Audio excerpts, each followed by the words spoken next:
Hi, this is Anneke Sips from the Netherlands, from Amsterdam. I am a registered nurse, psychiatry, and I'm a student of the Mohans.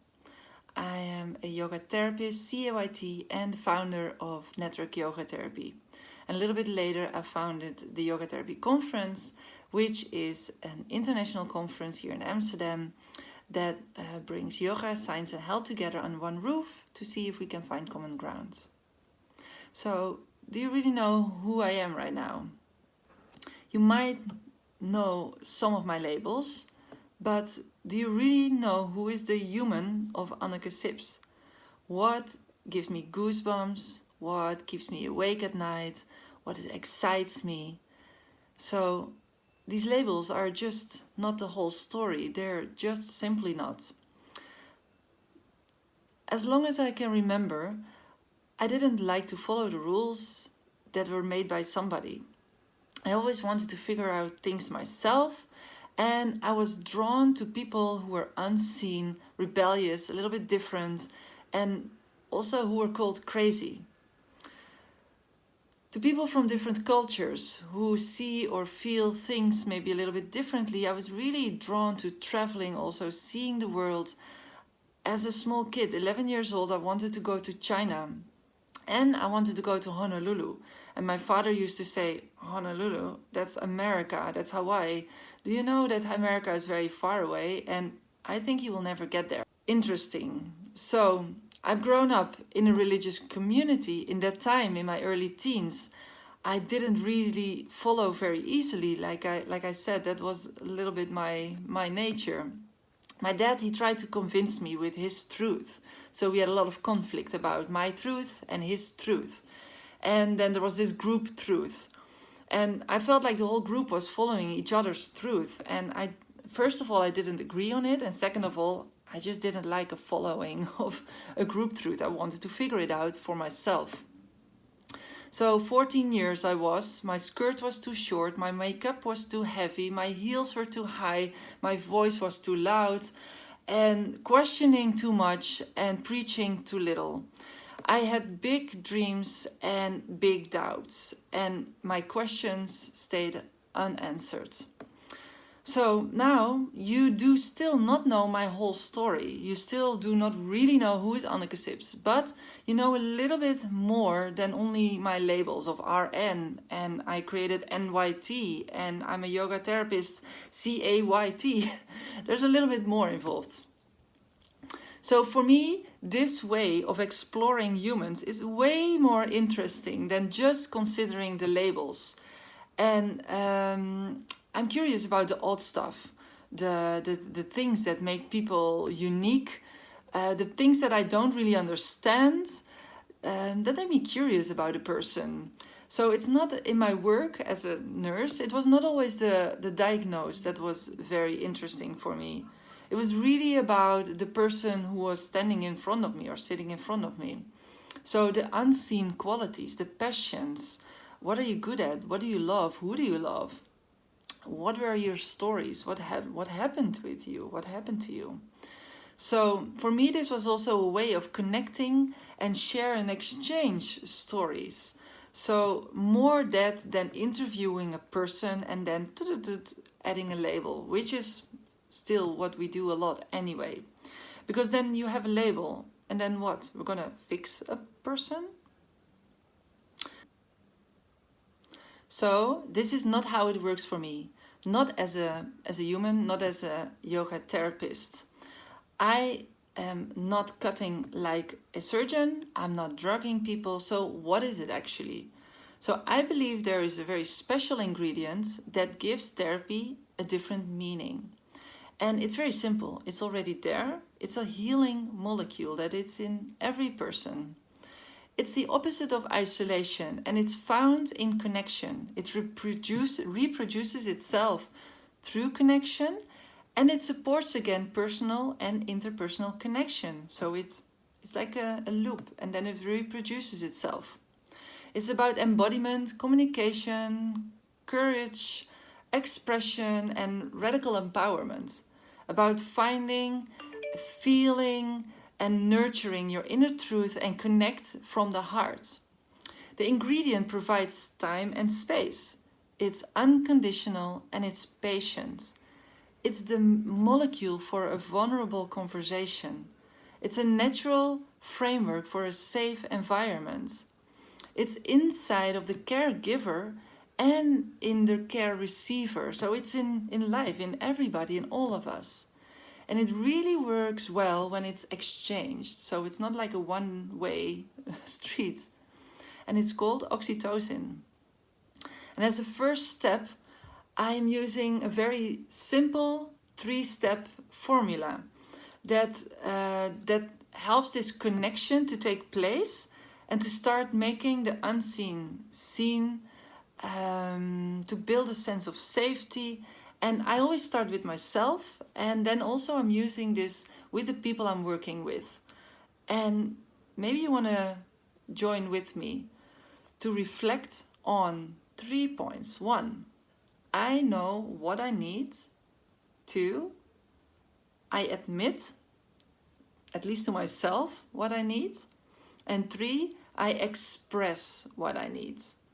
So that's something else. When you start to be able to express your needs or what you feel, then it's very interesting what happens there. So really reflect on this for a moment. Maybe you want to write it down. Know what I need or know what I feel. Admit what I need or admit what I feel. And express what I need, express what I feel. And this expression can be done in different ways, can be verbally, non-verbally. And to continuously integrate this little formula in my personal life and in therapy, I notice that I and also other people, we need support. And this type of support is the support that gets us curious. It's the support that inspires us, and it's the support that unconditionally loves us. And this support is cheering for us while we're growing or integrating the good stuff. So I believe this is therapy. So 2 takeaways for this little video today would be simple, reflecting on the labels of psychosis. I will jump into this after. And just reflecting on this label. So who am I? Who is the person who's in front of me? What about these labels? What kind of labels am I placing on myself or on others? So reflecting on labels. Reflecting a little bit on psychosis itself and truth and reality. And one takeaway is that psychosis can recover fully. That in a little bit. So first about the label psychosis. So if you know me, then you know that I'm very passionate about psychosis, schizophrenia, bipolar, all these schizo labels. And to be honest, I'm not really sure why or where this passion came from. It could be because I worked with psychosis for all these years, for 20 years. And I still do actually with first psychosis, so young people. And I used to work with the young people, with the elderly, with men, with women from all ages, different sexes, from different cultures, and connecting to what people believe. And it's been so interesting, and especially since I'm living in the Netherlands and in Amsterdam, it's a very cultural society here. And I've met Africans who believed that those were demons, that they had demons. There were people from Suriname who are strongly believe that this is Winti. It has to do with Winti. And what you need is, for example, 1 chicken feet and some feathers, some water and leaves, and make this ritual, holy ritual in the woods to draw away the problem from a person. Then there is the Muslim mother who thinks that her daughter has a jinn. So maybe it's not really what the psychiatrist is saying, it's a psychosis. No, it's something else, it's a jinn. So we all try to find a way to put a label on this behavior. But also in the Dutch communities, like Dutch people grew up in kind of similar way, and still there's so many different ways of giving a explanation, a meaning to a certain experience. And when we listen to people's stories, we really get to know so much about this. And with all this diversity, it's really kind of funny to see that all these labels and treatments are kind of similar. So according to the guidelines that are made, the national guidelines, maybe a little bit different per country, but here we work with the DSM and the DSM guidelines, and the label is very often the same for all these different stories, and the label is psychotic or schizophrenia or any kind of psychotic disease, let's say. And in the regular mouth, in the regular language, it's often labeled as crazy or even dangerous. This is a very highly stigmatizing label, I think, and is also researched. It is a very highly stigmatizing label, and it's also true that the people with this label very often react so differently, and except when they are drugged. Because I've seen many people in the hospitals using, well, back in the day it was a lot of Cisodinol, Haldol, the very old-fashioned, especially those old-fashioned medicine, causing a lot of side effects, and still the modern ones too, but a little bit slightly different. But without a doubt, I can recognize a person who is taking the Haldol, or maybe a little bit too much, by seeing how they hump on their feet from left to right, or they find it hard to not move, and sometimes this mimic less facial expression. And the modern medicine, like Ciprexa, for example, is one that is used a lot. Then you see that people gain weight very easily. So there's a lot of side effects in these in these medicine. Something to really keep in mind. Some people like their label. They are happy with the label because it gives them a framework. It's supportive for them. It gives their issue, their problem, a name, and like a framework, like I said, and a guideline how to deal with myself, or how to deal with my daughter, or with my family member, or neighbor, friends. But in many cases, I've seen that people are not so happy with this label. And there's a lot to say about this, and I'm trying to bring it together here a little bit in this short video. Like I said, the side effects of the medication that often are part of this label are very often pretty tough. And some people are not agreeing with their label because it's not it doesn't it offers a conflict to their truth in their experiences. And often you see that they have a conflict about truth with many people. So maybe their family members, their partners, but also medical professionals if they are getting in touch with those. So this conflict about the truth can become very confusing, and in a worst case, traumatizing for a person.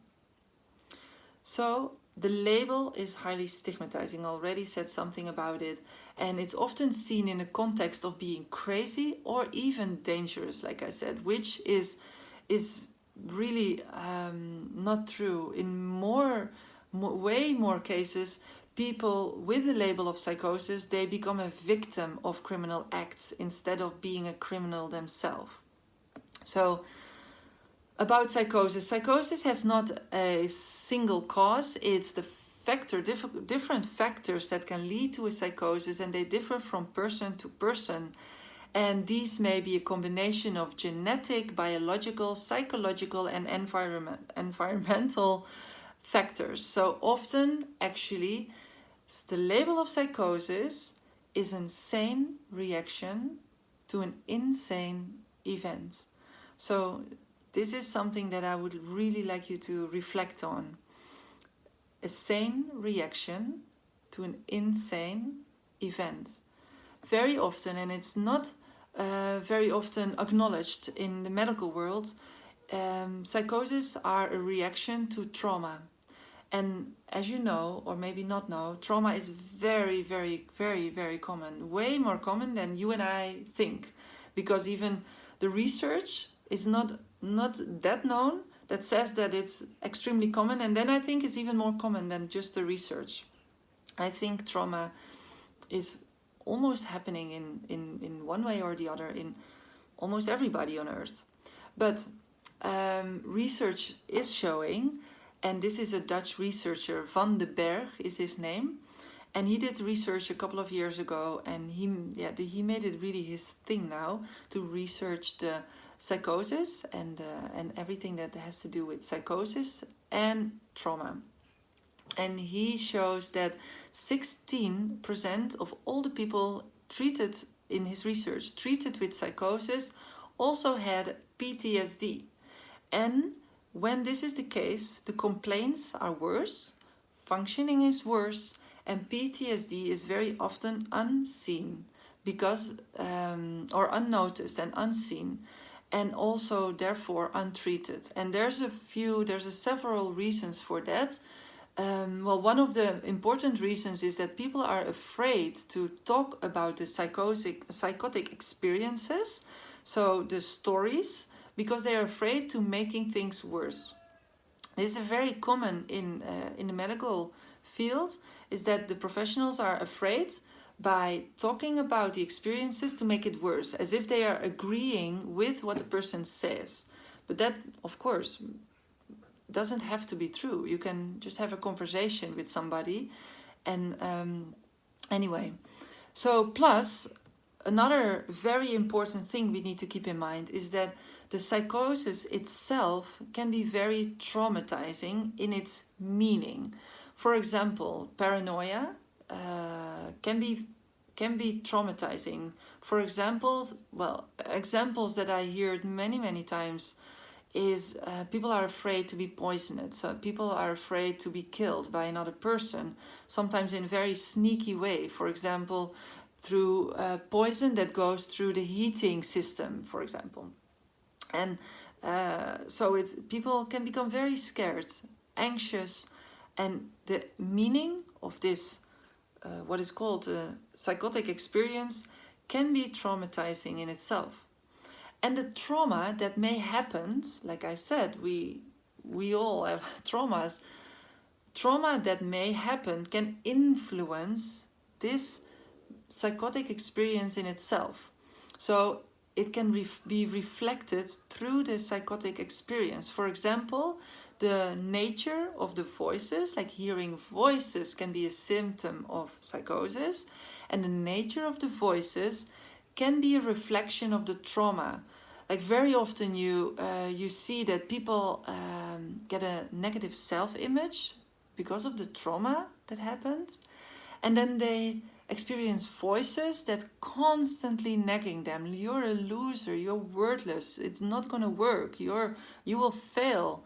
You know, all these kind of things that voices that can support this negative self-image even more, and you get into a loop.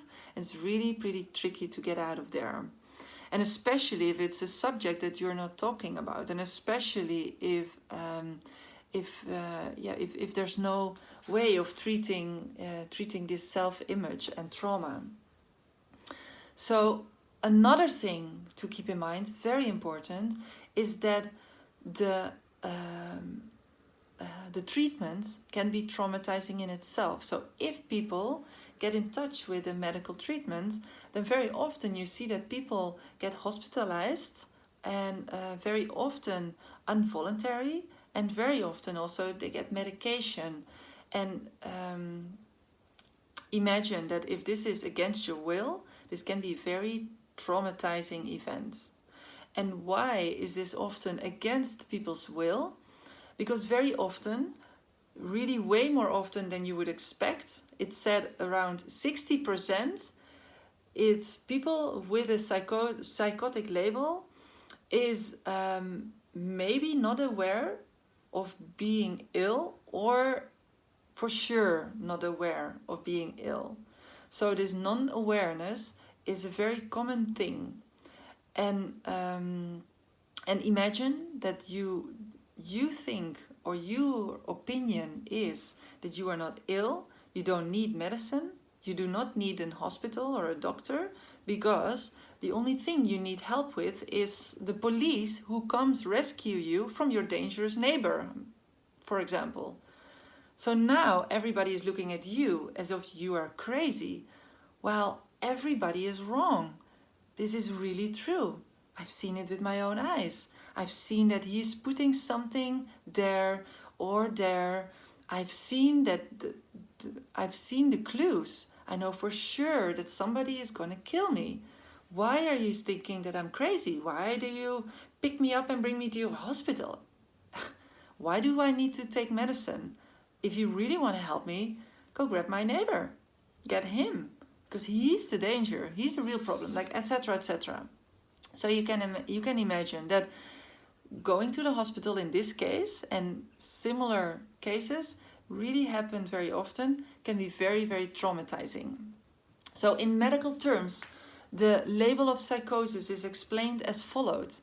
Psychosis is an abnormal condition of the mind where one has lost total touch with reality. So that's very interesting. Let's think about it for a moment. So psychosis is an abnormal condition where one has lost touch with reality. So what is reality? What is normal? So if this is an abnormal condition, then what is normal? What is reality? And what is mind? So that's already a very interesting reflection, I think. And to think about these things, it's not just a medical question, right? So these are more philosophical questions, like what is mind? Who am I? What is truth? And the big difference between Eastern philosophies and psychology and the Western psychology is that in the Eastern psychology, philosophy and psychology are more together in the Eastern. In the Western world, we separate this very much. So we have psychology and we have philosophy. And in yoga, of course, it's way more connected together. But here in the West, we study in the university psychology or philosophy. And it's very interesting. And especially in this area, it's very common to bring those a little bit together. And the Yoga Sutra is saying that we have philosophical questions and we have a psychological pathway. So this is very true, I think, for psychosis. So if I would define psychosis, which is very difficult, but as an example, in a few words, I would say isolation and loneliness. Because now I want to move a little bit towards like, what can we do? And of course, this little video is not enough to really to emphasize on everything, but to just give you a little bit of a hint of where I want to go. So if I would define psychosis, I would say isolation and loneliness in this example. And well, again, there's not one truth, of course, but then the antidote to psychosis would be connection. So what is so great about yoga and therapy? It really offers a lot of space for real connection to ourselves, connection with others. So how do we do this? How do we connect to another? I have a lot to say about this, and again, 30 minutes is not enough for this. So if you would like to learn more about this, just follow me on the socials or sign up for my newsletter via networkyogatherapy.com. In October, I'm offering a few online workshops that where I explain like way more the background and the details and what can we really do in psychosis as a yoga therapist. But for now, I would like to share a few guidelines with you. And these are, first, the obvious, safety.